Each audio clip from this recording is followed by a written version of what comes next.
Pourquoi parler du risque et de sa gestion dans le cadre de secours? Le risque est une partie importante des notions de jeu, d'aventure et d'exploration. Ce concept est très présent dans notre société et ce à différents niveaux, social, économique, technologique, politique, écologique, etc. Au point que Beck la qualifie de société du risque. Si on parle d'une société du risque, cela sous-entend une prolifération des risques et la présence de ceux-ci dans notre imaginaire. Or, Peretti-Vattel souligne que rien n'indique que la société soit plus dangereuse aujourd'hui qu'hier.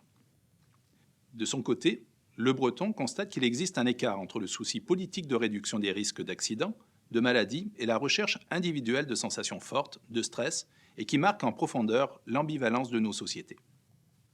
Car c'est bien là tout le paradoxe d'une société qui, soucieuse d'améliorer la sécurité, impose toujours plus de contraintes, au niveau des assurances, des garanties par exemple, tout en accordant une fascination pour ceux qui sont en dehors de ce cadre, et on pense par exemple ici aux grands explorateurs. En fait, la question est, sommes-nous soumis à plus de risques ou avons-nous plus peur de perdre ce que nous possédons? La complexité et l'hétérogénéité des situations auxquelles le risque s'applique soulignent son caractère socialement construit. Cela aboutit bien souvent à un décalage entre la réalité des dangers et ses représentations. Dans ce sens, il existe deux catégories de risques. Le premier est le risque objectif ou risque réel, qui est une variable quantitative qui caractérise le contexte de la tâche. Par exemple, dans un contexte de sécurité routière, le risque d'accident au kilomètre parcouru en voiture par année d'exposition au risque ou dans une autre catégorie selon sa nature. Le deuxième est le risque subjectif ou risque perçu, qui correspond à l'évaluation subjective et personnelle de la situation et ainsi fixer l'acceptabilité ou le refus d'un risque.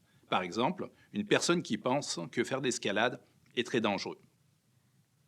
Il est parfois étonnant de constater que certaines situations à risque sont valorisées dans notre société tandis que d'autres ne le sont pas.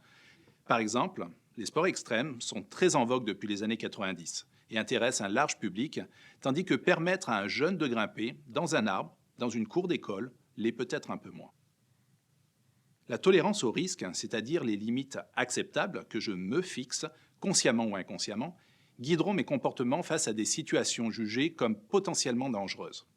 Ces comportements sont de deux catégories, la prévention et l'évitement.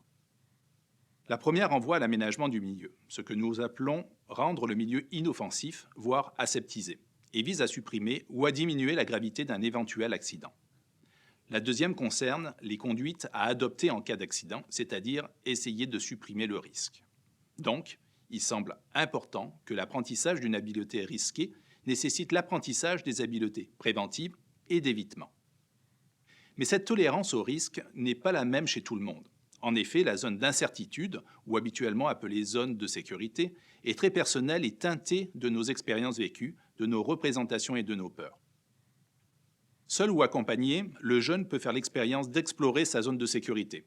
Il faut quand même souligner que cette zone n'est pas la même selon les situations et change avec le contexte.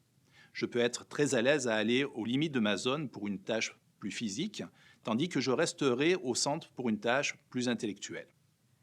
Cette exploration peut être facilitée par une personne, un éducateur ou un enseignant par exemple, qui mettra en place toutes les étapes pertinentes à la découverte de l'étendue de cette zone, tout en découvrant sa propre capacité à laisser aller le jeune. Il est important de ne pas dépasser cette limite et de rester dans cette zone de douce incertitude.